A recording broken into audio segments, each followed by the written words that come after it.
Hello everyone, welcome to our YouTube channel Visual Institute. My name is विकास जांगीड़। तो शुरू करते हैं रीजनिंग का लेक्चर नंबर 12 इनइक्वलिटीज पार्ट 2। तो सबसे पहले डिस्कस करेंगे पिछली क्लास में दिए गए होमवर्क का। पिछली क्लास में मैंने आपको एक क्वेश्चन दिया था जिसके अंदर 3 स्टेटमेंट्स गिवन थे, 2 कॉन्क्लूजन थे। बताना था कि कौन सा कॉन्क्लूजन यहाँ पे फॉलो करता है। तो जो फर्स्ट कॉन्क्लूजन है वो है वाई और जेड के बीच में। तो हम यहाँ ढूंढते हैं वाई और जेड का है, तो ये रहा वाई अपना और ये रहा जेड। तो वाई से मुझे जेड जाना है, तो वाई का रिलेशन एक्स के साथ है और जेड का भी एक्स के साथ है। तो हम इसको लिखते हैं कि वाई ग्रेटर देन और इक्वल्स टू एक्स है और एक्स भी जो है वो ग्रेटर देन और इक्वल्स टू क्या है, जेड। तो मैंने आपको क्या बता रखा था कि अगर वाई और जेड के बीच दो साइन कैसा है, ग्रेटर देन और इक्वल, यानी कि मुझे क्या मिल जाएगा, वाई इज़ ग्रेटर देन और इक्वल्स टू जेड। दोनों साइन सेम से मार के तो हमने एक साइन उठा लिया, y इज़ ग्रेटर देन और इक्वल्स टू z। अब हमारा जो कंक्लूजन है वो है y ग्रेटर देन z, लेकिन आंसर क्या आना चाहिए था, y ग्रेटर देन और इक्वल्स टू z, यानी कि ये कंक्लूजन तो हो गया गलत। पहला कंक्लूजन क्या हो गया, गलत। सेकंड की बात करते हैं y इक्वल्स टू z, लेकिन हमारा तो आना चाहिए y ग्रेटर देन और इक्वल्स टू z, तो यानी कि ये भी गलत। ओके स्टूडेंट्स, ये भी क्या हो गया, गलत हो गया। लेकिन अब अगर ध्यान से देखें दोनों कॉन्क्लूजन को, तो एक कह रहा वाई जेड से बड़ा है और एक कह रहा वाई जेड के बराबर है। रिजल्ट हमारा क्या है, वाई या तो जेड से बड़ा है या जेड के बराबर है।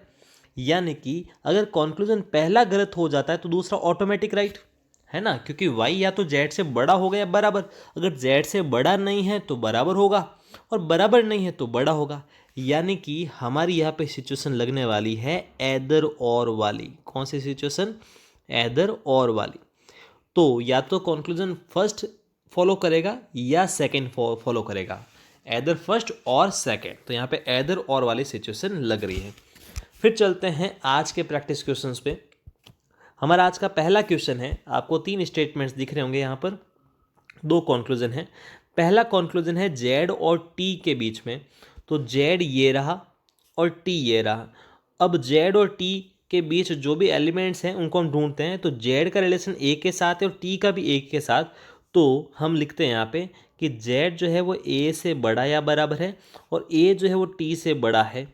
तो अगर ग्रेटर देन और इक्वल और ग्रेटर देन का साइन आ रहा है तो हम सबसे छोटा वाला साइन ले लेंगे, यानी ग्रेटर देन वाला।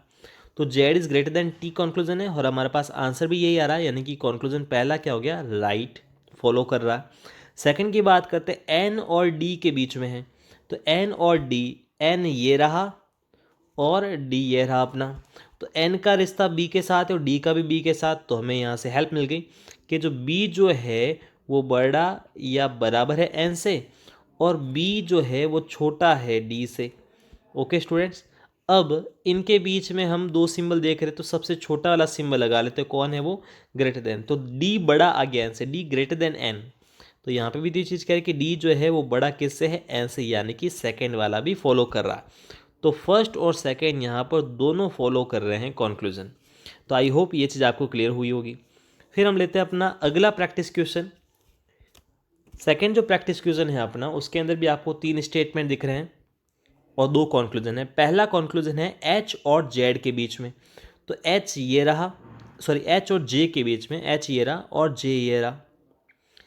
एच और जे का रिश्ता, इनमें कॉमन क्या, देखो एच का रिश्ता भी एफ के साथ है और जे का रिश्ता भी एफ के साथ है। तो हम लिख सकते हैं कि एफ जो है बड़ा है जे से और एफ जो है बड़ा है एच से।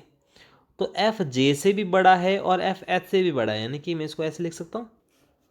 ओके स्टूडेंट्स, एफ जे से बड़ा है और एफ एच से बड़ा है। तो जे और एच के बीच में साइन मिक्स आ गया, लेस देन वाला साइन भी आ गया, ग्रेटर देन वाला साइन भी आ गया, यानी कि कांट डिटरमाइन, इसको हम डिटरमाइन नहीं कर सकते। ओके स्टूडेंट्स, तो ये गलत हो गया, हमें इनमें रिलेशन निकाल ही नहीं सकते। फिर बात करते जे और एक्स की। तो जे ये रहा और एक्स ये रहा, ठीक है। अब एक्स वाली लाइन में भी एल दिख रहा है आपको और जे वाली लाइन में भी आपको एल दिख रहा है। तो हम क्या लिखते हैं कि जे है बराबर एल के और एल जो है वो ये वाली लाइन है। चलो इसको डायरेक्ट लिख लेते हैं। एल और एक्स के भी जो रिलेशन है उसमें 2 साइन दे रखे, एक तो लेस देन वाला और एक लेस देन और इक्वल। तो सबसे छोटा वाला साइन हम ले लेते हैं, तो कौन है, लेस देन। तो एल जो है वो छोटा है एक्स से, ये हमारे पास मिल गया। एल जो किससे आगे, छोटा एक्स से।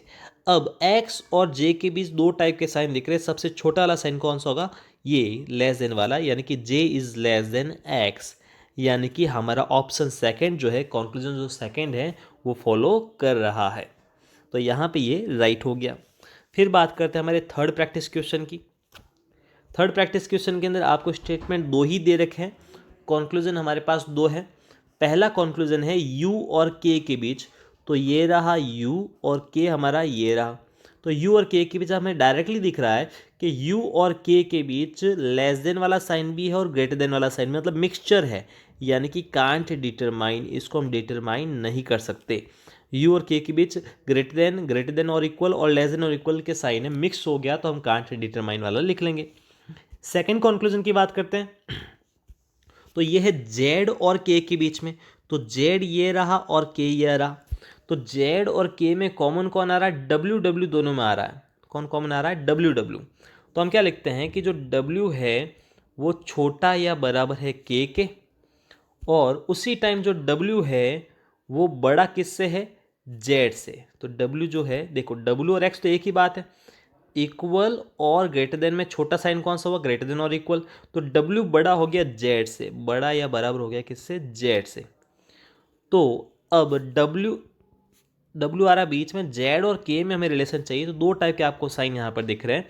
तो जो सबसे छोटा साइन वो लगा लेंगे, यहाँ पे दोनों साइन सेम साइन है, तो हम यही साइन वापस यहाँ पे लगा लेंगे। तो यानी कि हमें क्या मिल गया? Z इज लेस देन और इक्वल टू K, यानी कि जो कंक्लूजन सेकेंड है वो हमारा यहाँ पर फॉलो करेगा। तो ये थे आज के 3 प्रैक्टिस क्वेश्चन। ऐसे ही मैं आपको एक क्वेश्चन होमवर्क में दे रहा हूँ, सेम टाइप का क्वेश्चन आपको होमवर्क में दे रहा हूँ, जहाँ पे 2 स्टेटमेंट है और आपको 2 कंक्लूजन दिख रहे हैं। ये आपका होमवर्क है। यहाँ पर जो है आपको 2 स्टेटमेंट दिख रहे होंगे और ये 2 कंक्लूजन है। इसको आपको सॉल्व करना है और कमेंट सेक्शन में आपको इसका आंसर लिखना है। इसको हम सॉल्व करेंगे अगली क्लास में। मिलते हैं अगली क्लास में इनइक्वालिटीज़ के अगले पार्ट को लेकर। Thank you for watching this video. अगर आपको ये वीडियो पसंद आया है तो इस वीडियो को आप लाइक कीजिए और अपने दोस्तों के बीच इस वीडियो को शेयर कीजिए। हमारे चैनल विजुअल इंस्टीट्यूट से जुड़े रहने के लिए हमारे इस यूट्यूब चैनल को सब्सक्राइब कीजिए।